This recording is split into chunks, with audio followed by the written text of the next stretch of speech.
नमस्कार मित्रांनो, आपल्या सर्वांचे पुन्हा एकदा आपल्या विडीज अकॅडमी या चॅनलवर स्वागत आहे। चॅनलवर नवीन असाल तर चॅनल सबस्क्राइब करायला आणि शेअर करायला विसरू नका। आज आपण TCS पॅटर्ननुसार इंग्लिशचे महत्त्वपूर्ण घटक बघणार आहोत। चला तर सुरुवात करूयात आजच्या व्हिडिओला।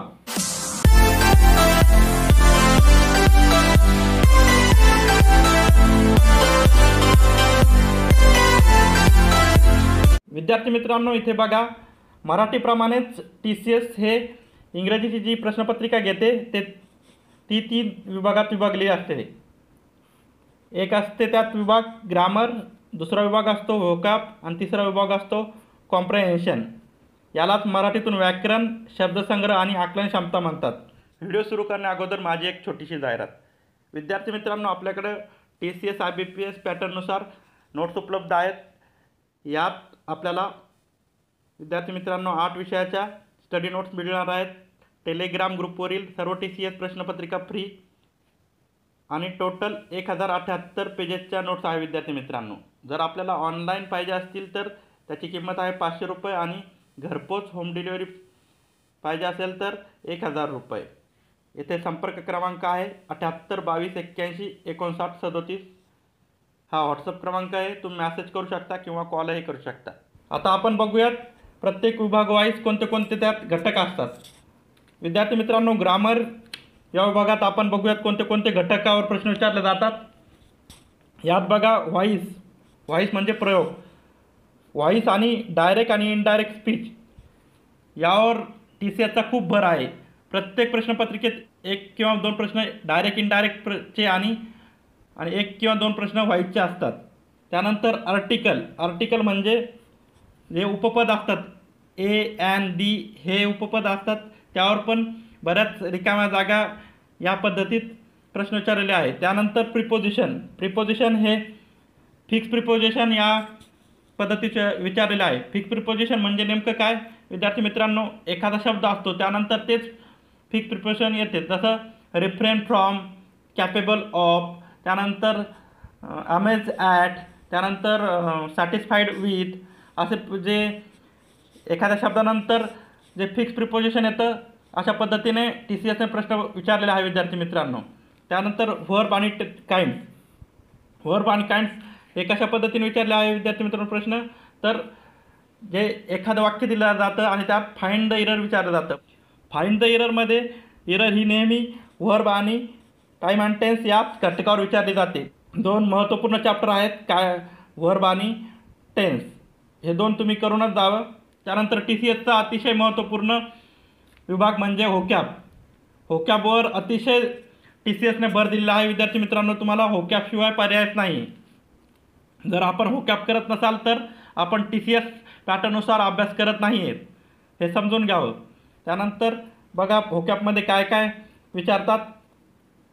इडियम फ्रेज विचारतात। इडियम फ्रेज म्हणजे वाक्प्रचार मराठीतून। त्यानंतर प्रोव्हर्ब्स म्हणी विचारतात। त्यानंतर सिनॉनिम्स म्हणजे समानार्थी शब्द, अँटॉनिम्स विरुद्धार्थी शब्द, त्यानंतर वन वर्ड सबस्टिट्यूशन शब्दसमूहापैकी एक शब्द, त्यानंतर स्पेलिंग म्हणजे शुद्ध शब्द ओळखा म्हणजेच स्पेलिंग करेक्शन। तुम्हाला प्रत्येक शब्दाची स्पेलिंग माहिती पाहिजे विद्यार्थी मित्रांनो। जर तुम्हाला TCS पॅटर्ननुसार अभ्यास करायचा असेल तर व्होकॅबवर तुम्हाला फोकस द्यावं लागेल। प्रत्येक परीक्षेत व्होकॅबवर 10 ते 12 प्रश्न विचारलेले आहे TCSने। TCS प्रश्नपत्रिकेतील तिसरा विभाग म्हणजे कॉम्प्रेहेन्शन म्हणजे आकलन क्षमता म्हणजे जे आपण काही वाचत आहे त्यातून आपल्याला काही समजत आहे का, आपण अंडरस्टँड करत आहे का एखादी गोष्ट। जर तुम्ही न्यूजपेपर वाचन करत नसाल तर तुम्हाला या विभागात काही येणार नाही। यात 3 घटक येतात। एक पॅसेज दिला जातो आणि त्याखाली 5 प्रश्न देतात। त्यात समानार्थी विरुद्धार्थी शब्द कोणता आहे हेही विचारलं जातं आणि काही परीक्षेमधूनही उत्तरे शोधली जातात। त्यानंतर पॅराजंबल म्हणजे एक पॅसेज दिला जातो आणि तो मागे पुढे केला जातो, त्या मागे पुढे केलेल्या पॅसेजला सरळ लावणे म्हणजेच पॅराजंबल होय। आणि त्यानंतर ABCD यानुसार क्रमानुसार लावणे। आणि आता विद्यार्थी मित्रांनो, जुन्या TCSच्या प्रश्नपत्रिकेमध्ये फक्त पॅसेज आणि पॅराजंबलवर प्रश्न विचारले जात होते, परंतु आता काल झालेल्या PCMC म्हणजेच पिंपरी चिंचवड परीक्षेत क्लोज टेस्टही विचारली जाते। क्लोज टेस्ट म्हणजे एक परीक्षेत दिला जातो आणि त्यात काही रिकाम्या जागा दिल्या जातात। आणि त्या रिकाम्या जागा आपल्याला तो परीक्षेत वाचून भराव्या लागतात, त्यालाच आपण क्लोज टेस्ट म्हणतो. अशा प्रकारे विद्यार्थी मित्रांनो, मी TCS पॅटर्ननुसार तुम्हाला इंग्रजीचे 15 महत्त्वपूर्ण घटक सांगितले आहे.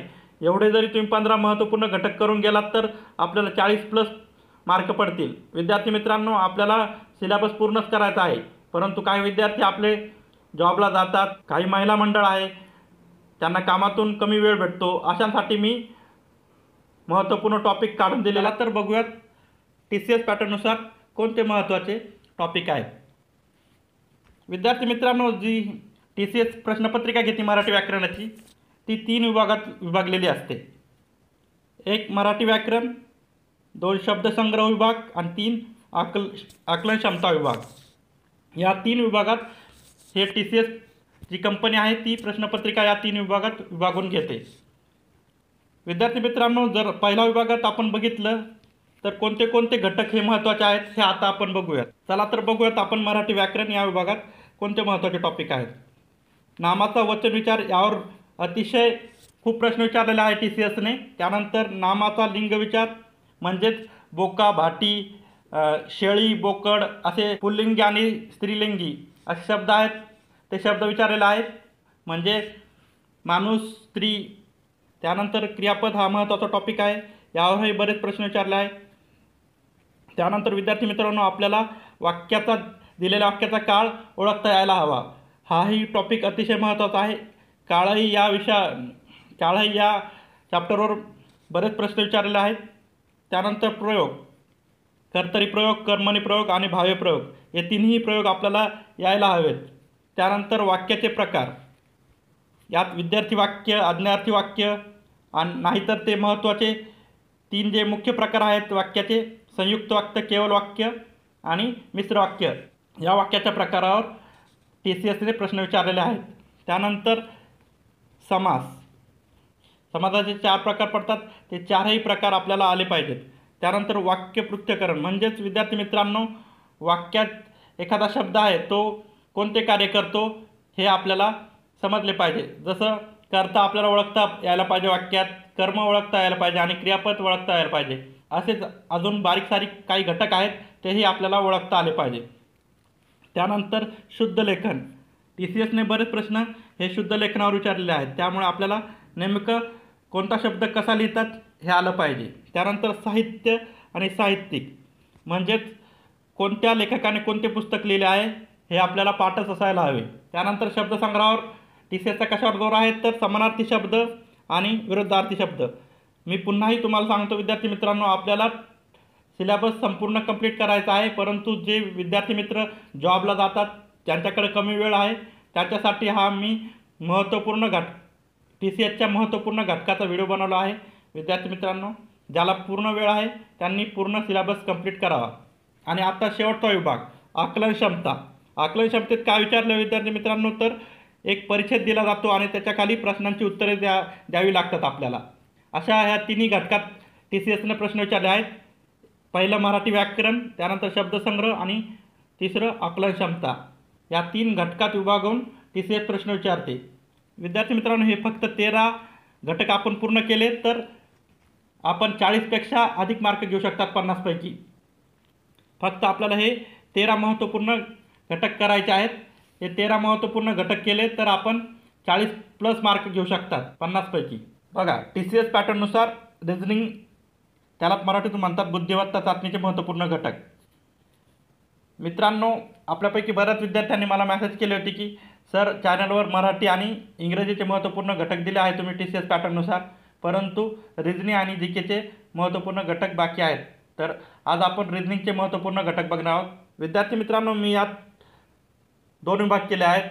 एक अतिमहत्त्वाचे घटक आणि दुसरा आहे कमी महत्त्वाचे घटक. आता आपण स्टेप बाय स्टेप अतिमहत्त्वाचे घटक आणि त्यानंतर कमी महत्त्वाचे घटक बघणार आहोत. विद्यार्थी मित्रांनो, हे आपल्या सोयीस्करनुसार आपण केलं आहे. हे अतिमहत्त्वाचे आणि कमी महत्त्वाचे हे दोन्ही घटक महत्त्वाचेच आहेत, परंतु आपल्याला सोयीस्कर पडावं म्हणून आपण त्या 2 विभागात विभागणी केली आहे. चला तर बघूयात. पार्ट 1, अतिमहत्त्वाचे घटक. सर्वात महत्त्वाचा घटक आहे बैठक व्यवस्था, म्हणजेच त्याला इंग्रजीतून म्हणतात सिटिंग अरेंजमेंट. म्हाडाच्या प्रत्येक परीक्षेत याचे 1 किंवा 2 क्वेश्चन होते. त्यानंतर विधान आणि निष्कर्ष, त्यालाच इंग्रजीतून म्हणतात सिलॉगिझम. तर विद्यार्थी मित्रांनो, सिलॉगचे पण माळा परीक्षेत 2-2 प्रश्न होते. प्रत्येक शिफ्टला 2-2 प्रश्न येतच होते. त्यानंतर पुढील महत्त्वपूर्ण घटक आहे डेटा इंटरप्रिटेशन. हा घटक बँकिंग एक्झाममध्ये विचारला जातो. यालाच आपण मराठीतून सांख्यिकी म्हणतात. एक टेबल दिला जातो आणि खाली एक प्रश्न दिला जातो. तर त्या प्रश्नाचे उत्तर आपण त्या टेबलामध्ये बघून किंवा त्या जी काही आकृती दिली आहे, जे काही स्तंभ दिला आहे त्यात बघून आपण त्या प्रश्नाचे उत्तर दिले पाहिजे. त्यानंतर सांकेतिक भाषा, त्यालाच आपण कोडिंग डिकोडिंग म्हणतात.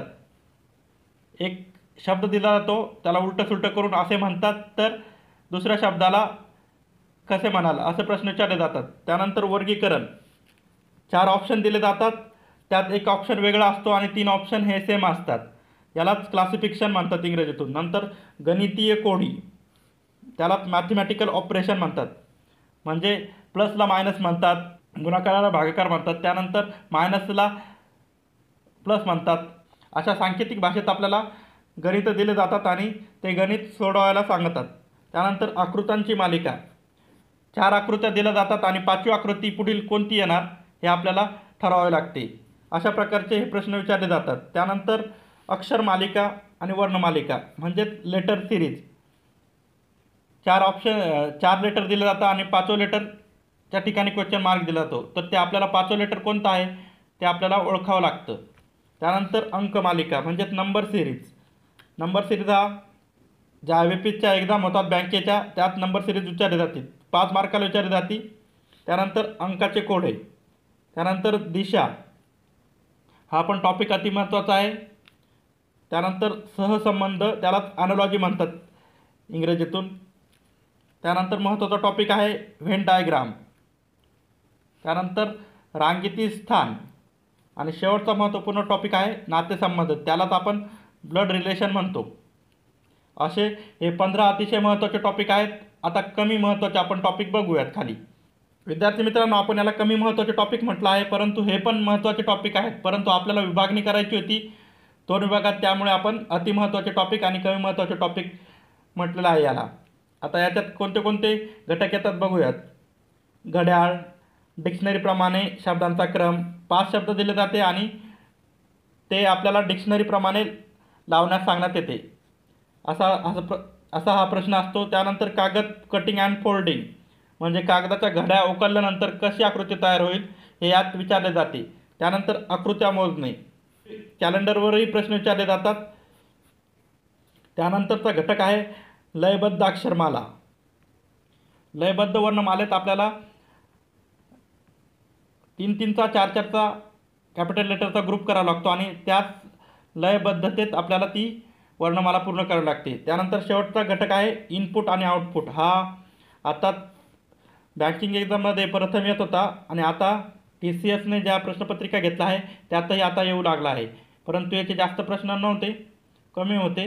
त्यामुळे वरील जे 15 टॉपिक सांगितले आहे मी तुम्हाला ते अतिशय महत्त्वाचे आहेत आणि खालील 7 हे टॉपिक कमी महत्त्वाचे आहेत. त्यानुसार आपण अभ्यास करा विद्यार्थी मित्रांनो. रिजनिंगचा बुद्धिमत्ता चाचणी म्हणतात त्याला मराठीतून. विद्यार्थी मित्रांनो बघा, TCS हे जी कंपनी आहे ती आता सरळ सेवाचे एक्झाम घेत आहेत.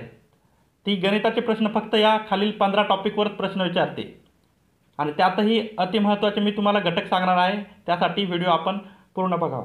चला तर बघूयात. शेकडेवारी हा अतिशय महत्त्वपूर्ण चॅप्टर आहे, अतिशय बेसिक चॅप्टर आहे, तो केलाच पाहिजे. त्याच्याशिवाय आपल्याला पुढील चॅप्टर कोणतेच येऊ शकत नाही.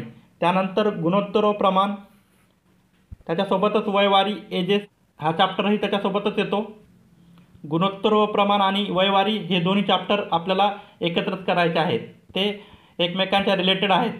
त्यानंतर नफा तोटा हा जो चॅप्टर आहे हा 3 स्टार चॅप्टर आहे. यावर 1 किंवा 2 प्रश्न किंवा कधीकधी 3 प्रश्न TCS पॅटर्ननुसार जी पण एक्झाम होते त्यात असतात. त्यामुळे नफा तोटा हा चॅप्टर अतिशय महत्त्वाचा आहे आपल्यासाठी. त्यानंतर सरासरी ॲव्हरेज, त्यानंतर सरळ व्याज, त्यानंतर चक्रवाढ व्याज. 7वा महत्त्वपूर्ण घटक आहे काळ काम वेग, त्यालाच आपण इंग्रजीतून टाईम अँड वर्क म्हणतो. हाही 3 स्टार चॅप्टर आहे यालाही 3 स्टार चॅप्टर करून ठेवा विद्यार्थी मित्रांनो. यावरही 1 किंवा 2 प्रश्न असतातच. त्यानंतर वेग, वेळ, अंतर, त्यालाच आपण इंग्रजीतून टाईम, स्पीड, डिस्टन्स म्हणतो. त्यानंतर ट्रेनवरील प्रश्न हा अतिशय फेवरेट टॉपिक आहे. महापोर्टलने पण यावर 2019मध्ये जी एक्झाम झाली होती तलाठ्याची, वनरक्षकची, तर ट्रेनवर बरेच प्रश्न विचारलेले आहेत. तुम्ही बघू शकता जुन्या प्रश्नपत्रिका. आणि आता ही जी एक्झाम TCS घेत आहे त्यावरही ट्रेनचे बरेच प्रश्न येत आहेत. त्यानंतर पुढील आपण बघूयात कोणता घटक महत्त्वपूर्ण आहे. नळ आणि टाकी.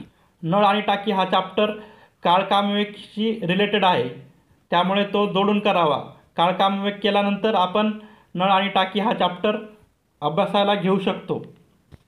त्यानंतर बोट व प्रवाह हाही चॅप्टर TCSने बरेच प्रश्न विचारले आहे, परंतु प्रत्येक शिफ्टला TCS हा बोट आणि प्रवाहाचा प्रश्न घेत नाही. कधीतरी एखाद्या शिफ्टला हा बोट आणि प्रवाहाचा प्रश्न असतो. त्यानंतर मिक्सचरवरही बरेच प्रश्न असतात. त्यानंतर फेवरेट 3 स्टार टॉपिक सरळ रूप द्या, सिम्प्लिफिकेशन. यावर प्रत्येक शिफ्टला 1 किंवा 2 प्रश्न TCS टाकतेच. आपण ज्याही विभागाची परीक्षा देत आहोत त्याच्या सिलेबसमध्ये फक्त बुद्धिमापन चाचणी असेल तर फक्त TCS बुद्धिमापन चाचणीवर प्रश्न विचारेल. आणि जर बुद्धिमापन चाचणी ऑब्लिक गणित असेल तर दोन्ही विषयावर आपल्याला प्रश्न विचारले जातील. बुद्धिमत्तावर 15 आणि गणितावर 10 अशा प्रश्नाचे विभाजन असते. त्यानंतर कंचे भागुबेव म्हणजेच पॉडोमासवरही 2-3 प्रश्न असतात. त्यानंतर भूमिती, यालाही आपण 3 स्टार टॉपिक म्हणू शकतो. भूमिती हा TCSचा आवडता चॅप्टर आहे. यावर बरेच प्रश्न विचारले जातात. असे हे TCSचे 15 महत्त्वपूर्ण घटक आहेत. त्यात आपण 3 स्टार टॉपिक बघितले आहेत विद्यार्थी मित्रांनो. नफा तोटा हा 3 स्टार टॉपिक आहे, अतिमहत्त्वाचा. त्यानंतर टाईम अँड वर्क हा 3 स्टार टॉपिक आहे. त्यानंतर सरळ रूप द्या, सिम्प्लिफिकेशन हा 3 स्टार टॉपिक आहे. आणि भूमिती हे अतिशय महत्त्वाचे टॉपिक आहेत. हे 15 टॉपिक महत्त्वाचे आहेत, परंतु त्यातही अतिमहत्त्वाचे टॉपिक आपण 3 स्टार केलेले आहेत. आता विद्यार्थी मित्रांनो, याच TCS पॅटर्ननुसार तुम्हाला एक्झाम स्टडी करायचा असेल तर आपल्याकडे नोट्स उपलब्ध आहेत विद्यार्थी मित्रांनो. त्याचे पुरावे आपण आपल्या ग्रुपवर टाकलेले आहे, टेलिग्राम ग्रुपवर. त्याची जी लिंक आहे टेलिग्राम ग्रुपची ती डिस्क्रिप्शन बॉक्समध्ये आहे. आपण तिथे जाऊन आपण मागील जे TCSने प्रश्न विचारले आहे ते प्रश्न आणि आपल्या नोट्समधील उत्तराचा पुरावा आपण त्या ग्रुपवर दाखवलेला आहे. तर आपण तो ग्रुप जॉईन करून सर्व पुरावे बघू शकता. 100हून अधिक पुरावे आपण त्या ग्रुपवर दिलेले आहेत. विद्यार्थी मित्रांनो, GKची प्रश्नपत्रिका ही 6 विभागात विभागलेली असते. आपण बघूयात ते 6 विभाग कोणकोणते आहेत. प्रथम विभाग भूगोल, त्यानंतर इतिहास, त्यानंतर राज्यशास्त्र, विज्ञान, त्यानंतर अर्थशास्त्र आणि शेवटी चालू घडामोडी. अशा 6 विभागात ही TCSची GKची प्रश्नपत्रिका विभागलेली असते विद्यार्थी मित्रांनो. आपण आता भूगोलमध्ये कोणत्या भूगोलाचे प्रश्न विचारले जातात हे बघूयात. महाराष्ट्राचा भूगोल आणि भारताचा भूगोल या 2 विषयावर भूगोलमध्ये प्रश्न विचारले जातात. त्यानंतर इतिहासामध्ये काय विचारले जाते. महाराष्ट्राचा संदर्भ घेऊन प्राचीन भारताचा इतिहास, त्यानंतर मध्ययुगीन भारताचा इतिहास, त्यानंतर आधुनिक भारताचा इतिहास, त्यानंतर शिवकालीन इतिहास आणि शेवटी समाजसुधारक. अशा इतिहासातही असे 5 महत्त्वपूर्ण घटक आहेत, त्यावर TCS प्रश्न विचारते. राज्यशास्त्रामध्ये काय विचारले जातात तर राज्यघटना आणि पंचायत राज यावर प्रश्न विचारतात. त्यानंतर विज्ञानमध्ये आपण विज्ञानाच्या 3 उपप्रकारावर प्रश्न विचारले जातात. त्यात आहे जीवशास्त्र म्हणजेच बायोलॉजी, रसायनशास्त्र केमिस्ट्री आणि भौतिकशास्त्र फिजिक्स. अशा 3 विभागात विज्ञानाच्या 3 विभागात प्रश्न विचारले जातात. आणि सर्वात शेवटी अर्थशास्त्र आणि चालू घडामोडी याला उपप्रकार नाही आहेत. अशा ह्या 6 विभागात TCSवर प्रश्न विचारले जातात. आता आपण बघूयात. आज आपण पहिला पार्ट घेत आहोत GKचे सर्वच विषय आपण एकाच व्हिडिओमध्ये घेतले तर फार मोठा व्हिडिओ होईल विद्यार्थी मित्रांनो. त्यामुळे आपण आज भूगोल आणि इतिहास यांचे महत्त्वपूर्ण घटक बनणार आहोत. चला तर बघूयात इतिहास आणि भूगोलाचे महत्त्वपूर्ण घटक. बघा विद्यार्थी मित्रांनो, भूगोलमध्ये 2 प्रकारच्या भूगोलावर प्रश्न विचारले जातात. एक महाराष्ट्राचा भूगोल आणि दुसरा भारताचा भूगोल. बघा मित्रांनो, महाराष्ट्राच्या भूगोलमध्ये लोकसंख्या हा इतक्या महत्त्वाचा टॉपिक आहे की याच्यावर प्रत्येक शिफ्टला एक एक प्रश्न असायचाच विद्यार्थी मित्रांनो. त्यानंतर वाहतूक, यावरही बरेच प्रश्न विचारले आहेत. त्यानंतर पर्जन्यमान, महाराष्ट्राचे पर्जन्यमान. त्यानंतर पर्यटन, पर्यटनमध्ये काय येतं, किल्ले कुठं आहेत, बीच कुठं आहेत, किंवा एखादे मंदिर विचारले जाते ते कुठं आहेत, किंवा थंड हवेचे ठिकाण. अशा प्रकारे या पर्यटन या घटकात प्रश्न विचारले जातात. त्यानंतर कृषी, कृषीमध्ये म्हणजे कोणतं पीक कोणत्या जिल्ह्यात घेतले जाते या पद्धतीचे यामध्ये प्रश्न असतात. त्यानंतर मृदा, नदी प्रणाली, नदी प्रणालीमध्ये ही नदी कोणत्या दिशेने वाहते, या नदीच्या उपनद्या कोणत्या आहेत, अशा प्रकारे यावर प्रश्न विचारले जातात. त्यानंतर पुढील घटक आहे खनिजे.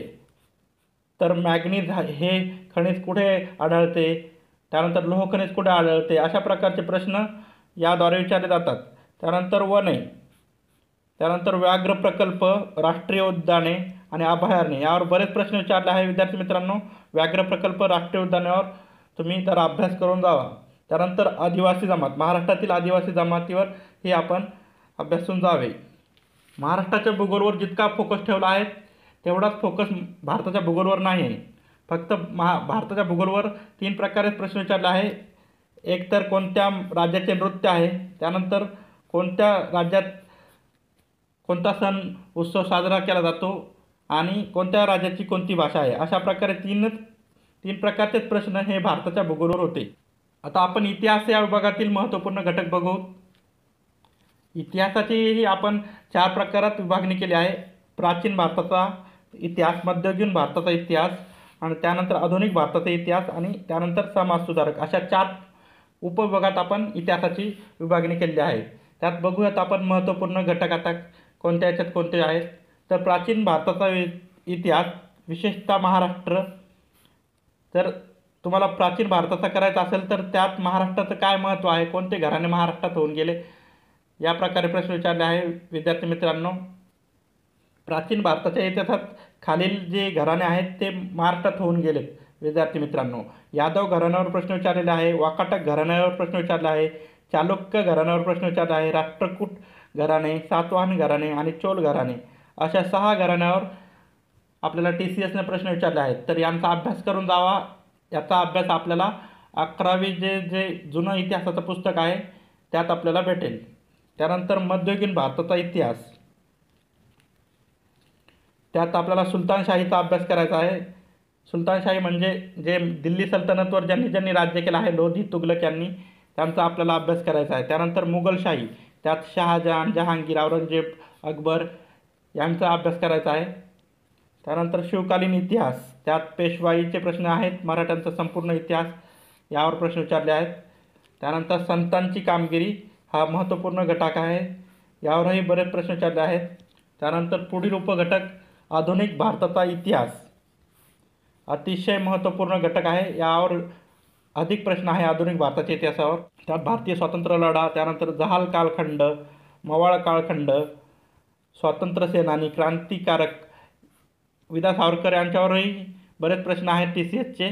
त्यानंतर काँग्रेस अधिवेशने, गव्हर्नर जनरल, 1857चा उठाव, आणि वृत्तपत्रे व साहित्य, विविध नेत्यांची वृत्तपत्रे कोणती होती आणि साहित्य त्यांनी काय लिहिलं, यावरही प्रश्न होते.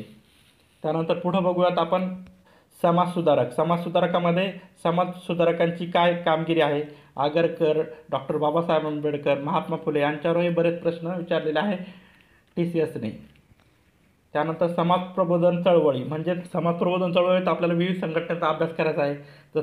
जसे सत्यशोधक समाज, प्रार्थना समाज, त्यानंतर मानव धर्म समाज, परमहंस मंडळी, अशा प्रकारे विविध संघटनेचा आपल्याला त्यात अभ्यास करायचा आहे. विद्यार्थी मित्रांनो, पॉलिटी म्हणजेच नागरिकशास्त्र, त्यालाच आपण राज्यशास्त्र म्हणतो. पॉलिटी विषयात अतिशय महत्त्वाचे दोन महत्त्वपूर्ण घटक आहेत, ते म्हणजे कलमे आणि घटनादुरुस्त्या. यावर कोणतीही सेंट्रलची असो एक्झाम किंवा राज्य शासनाची एक्झाम असो, यावर प्रश्न पडतो म्हणजे पडतोच. कलमे आणि घटनादुरुस्त्या हे तुम्हाला पाठच असायला हव्यात. त्यानंतर मूलभूत कर्तव्ये आणि मूलभूत हक्क. मूलभूत हक्क आपले 6 आहेत विद्यार्थी मित्रांनो, आणि मूलभूत कर्तव्ये 42व्या घटनादुरुस्तीनुसार आपल्या राज्यघटनेत अंतर्भूत करण्यात आलेले आहेत. त्यानंतर मार्गदर्शक तत्त्वे. मार्गदर्शक तत्त्वे हे कलम 36 ते 51 हे पाठच असायला हवे विद्यार्थी मित्रांनो, यातूनही प्रश्न विचारला जातो. त्यानंतर घटना निर्मिती म्हणजे घटनेची निर्मिती कशी झाली ती सगळी प्रोसिजर आपल्याला माहिती असायला हवी. त्यानंतर राज्य विधिमंडळ. राज्य विधिमंडळ म्हणजेच विधानसभा विधान परिषदबद्दल तुम्हाला संपूर्ण माहिती हवी. त्यानंतर स्थानिक स्वराज्य संस्था म्हणजेच पंचायत राज हे सर्व वाचून जायला हवे आपण. त्यानंतर नागरी स्वराज्य संस्था म्हणजेच महानगरपालिका, नगरपालिका, नगरपरिषद इत्यादीबद्दल आपणास माहिती हवी. त्यानंतर राजकीय पक्ष निवडणूक यावरही बरेच प्रश्न विचारले जातात. मागील एक परीक्षेत विचारलं होतं शिवसेनेचे स्थापना वर्ष काय आहे.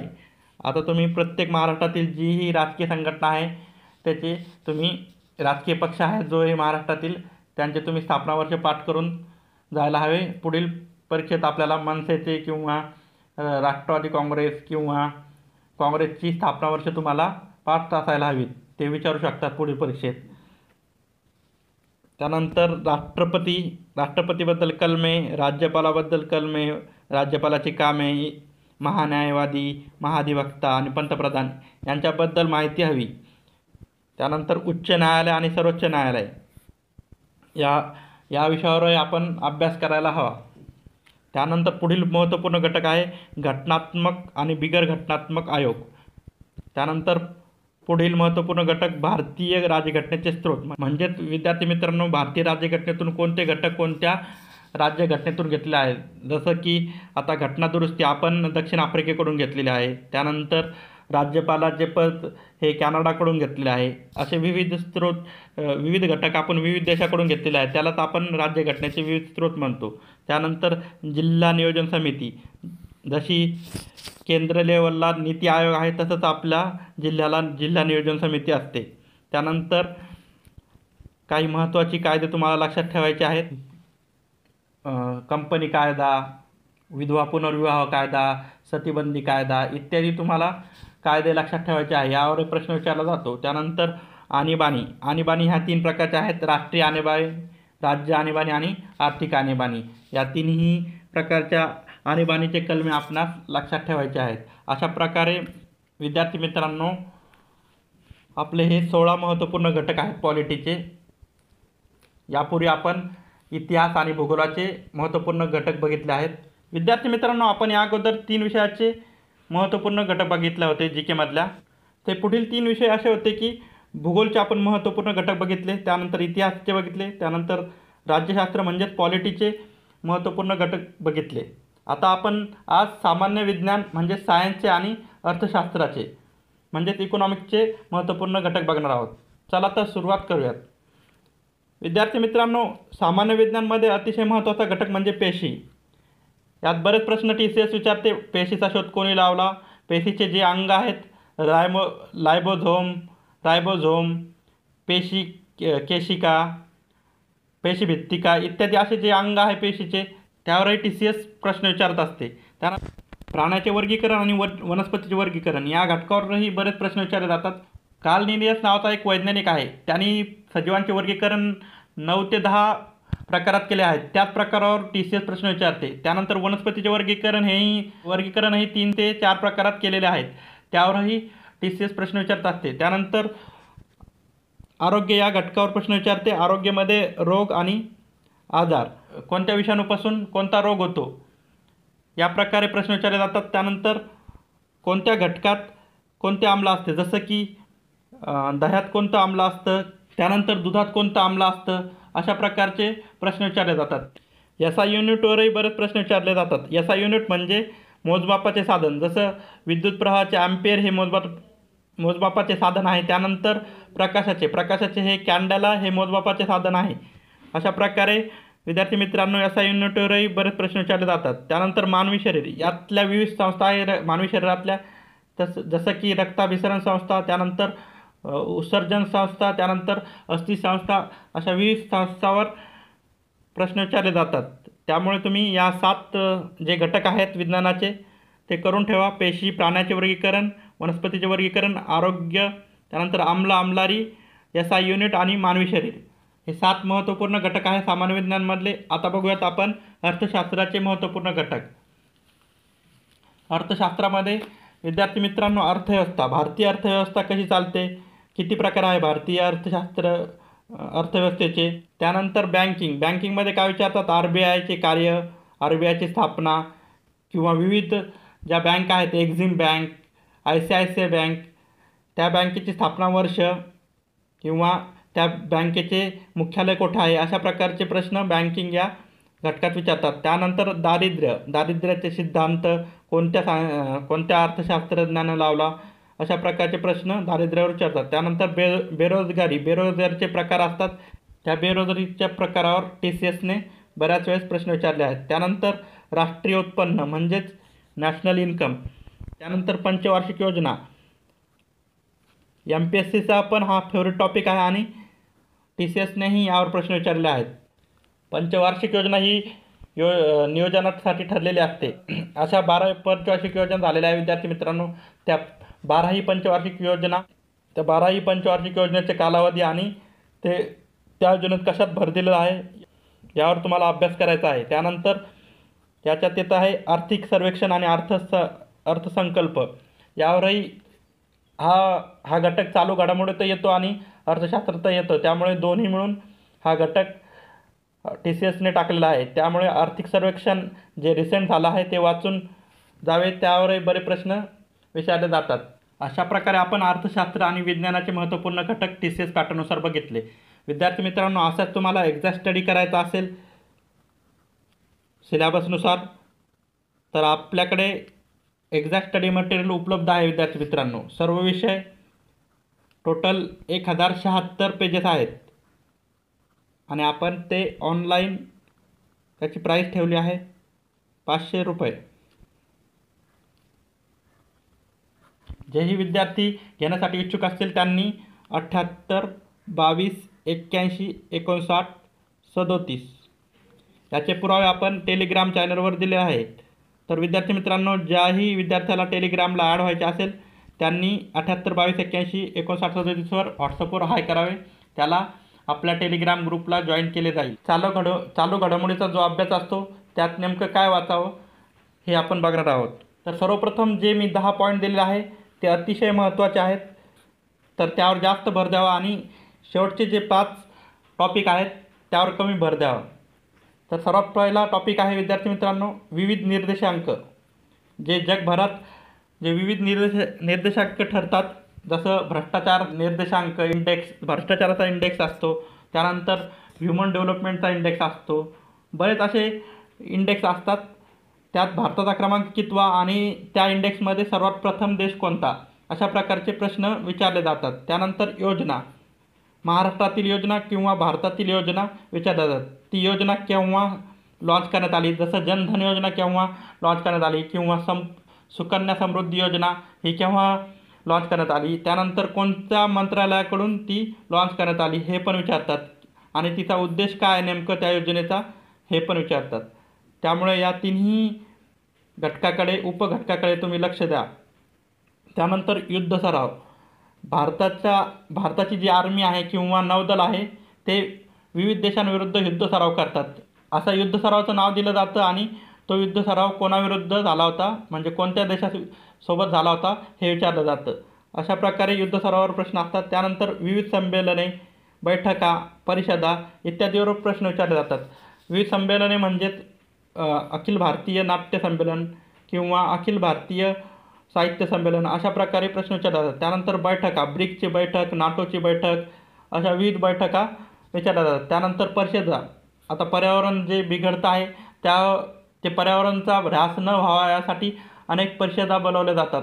त्यावरही प्रश्न असे विचारले जातात. त्यानंतर विविध क्रीडा घडामोडी, म्हणजेच कोणती ट्रॉफी कोणत्या संख्याने जिंकली किंवा जे आपले टेनिसचे जे स्पर्धा भरतात, विम्बल्डन स्पर्धा, त्यानंतर French open, Australian open, American open, अशा प्रकारे ज्या स्पर्धा होतात टेनिसच्या, त्या पुरुष एकेरी आणि महिला एकेरीमध्ये कोणी जिंकला, अशा प्रकारे ही प्रश्न विचारले जातात. त्यानंतर प्रसिद्ध पुस्तके आणि लेखक, सध्याला कोणतं पुस्तक चर्चेत आहे यावरही प्रश्न विचारले जातात. त्यानंतर दिनविशेष सर्व पाठावे, जानेवारीपासून तर डिसेंबरपर्यंत जे दिनविशेष येतात ते आपल्याला लक्षात असायला हवे. त्यानंतर पुरस्कार, जेही वर्षभरात जेही पुरस्कार दिले गेले आहेत ते कोणाकोणाला कोणत्या कोणत्या व्यक्तीला दिले आहे, जसं की आयफा पुरस्कार, त्यानंतर नोबेल पुरस्कार, भारतरत्न, त्यानंतर पद्मश्री पुरस्कार, अशा प्रकारचे जे महत्त्वाचे पुरस्कार आहेत ते कोणत्या व्यक्तीला देण्यात आले आहेत ते लक्षात ठेवावे. त्यानंतर नियुक्त्या म्हणजे जे जे महत्त्वाचे भारताच्या राज्यघटनेत जे जे महत्त्वाचे पद आहेत, जसं सर्वोच्च न्यायालयाचे CJI, chief justice of India, महान्यायवादी, महाधिवक्ता किंवा सेबीचे हेड कोण आहेत, अशा महत्त्वाच्या ज्या संस्था आहेत त्याचे हेड पण विचारले जातात.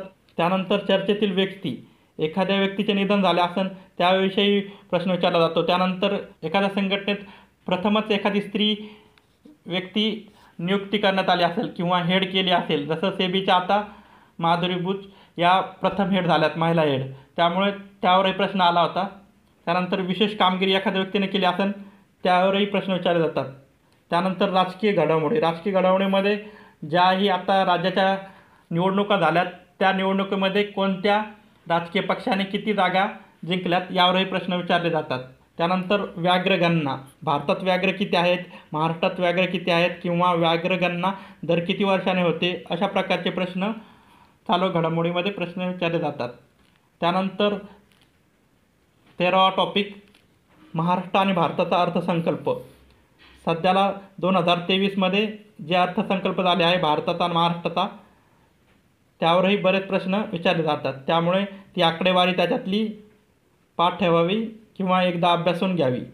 त्यानंतर अंतरिक्ष संरक्षण घडामोडी, आत्ताच आपण चांद्रयान 3 प्रक्षेपित केलं त्यावरही प्रश्न विचारले जातात. म्हणजे तुम्हाला विविध पाणबुड्या, एखादी मिसाईल, आता रिसेंटली काय आपण अवकाशात सोडलं यावरही प्रश्न विचारले जातात. मग आपण कोणता उपग्रह एखादा लॉन्च केला आहे यावर प्रश्न विचारले जातात अंतरिक्ष घडामोडीमध्ये. त्यानंतर सांस्कृतिक आणि पारंपरिक घडामोडी, सध्याला आपण रामसर साईट म्हणून कोणते स्थळ घोषित केले आहे, त्यानंतर सध्याला आता महाराष्ट्रात किंवा इतर राज्यामध्ये कोणते सण किंवा उत्सव साजरे होत आहेत किंवा केले जात आहेत, तर यावरही प्रश्न विचारले जातात. त्यानंतर युनेस्कोची वारसास्थळे, हे अतिशय महत्त्वाचे आहे पॉईंट, युनेस्कोची वारसास्थळे यावर प्रश्न विचारला जातो. सध्याला आपल्या महाराष्ट्रात 5 युनेस्कोची स्थळे आहे वाटतं. वरील चालू घडामोडीचे हे 15 पॉईंट आहे, ते फक्त नगर परिषद भरती आणि ZP भरतीसाठीच उपयुक्त नाही, तर ते सर्व जे TCS आणि IBPS एक्झाम घेणार आहे महाराष्ट्र सरकारच्या त्यासाठी उपयुक्त ठरणार आहे विद्यार्थी मित्रांनो. तर तुम्ही कोणताही परीक्षा असू, वरील 15 पॉईंट आपण चालू घडामोडीचे अभ्यासावेत.